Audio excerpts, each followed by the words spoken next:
Yo mga kaumada, this is a demo on how to create a custom QR code for your voucher Wi-Fi sa GCash. So unang gagawin, launch nyo lang yung GCash. Punta kayo dun sa QR button, tapos generate QR, and then select receive money via QR code. Ayan, tapos dito customize natin yung name ng QR. So for example, sa akin yung nilalagay ko is the duration of the voucher Wi-Fi. So for example, 3 hours Wi-Fi. Ayan, tapos save natin. Tapos syempre lalagyan natin ng amount. So for example, 15 pesos. Ayan, so save. Ayan, so meron na 3 hours Wi-Fi for 15 pesos. Download nyo lang yung itong QR na to. And then, katapos nyo i-download, buksan nyo siya sa Photoshop. And then sa Photoshop, iselect nyo lang yung blue area. Ito, gamit yung yung selection tool. Ayan. Ayan. Or letter W. And then, delete nyo lang. Kasi yung white area lang yung kailangan natin. Ayan. So, once na tanggal nyo na yung blue area, press nyo yung move na yung letter V, Victor. Or move nyo siya dito dun sa template ng Scan to Buy Wi-Fi. Ayan. Tapos, ayan, merong guide dito, no? May guidelines.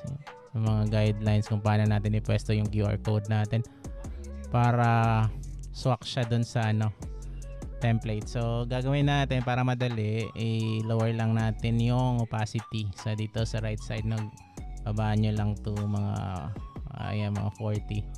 Tapos, Control T para natin, palitin natin yung QR code. Dapat sasakto siya sa parang square na guidelines.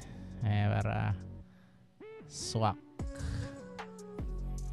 Ayan, dapat swak siya dun sa parang square na lines. Ayan, pwede nyo gamitin yung cursor para i-move siya na maayos. Ayan, ayan, dapat ganyan. So similar din yung gawin nyo sa ibang amount. So ayan, balik na natin yung opacity sa 100%.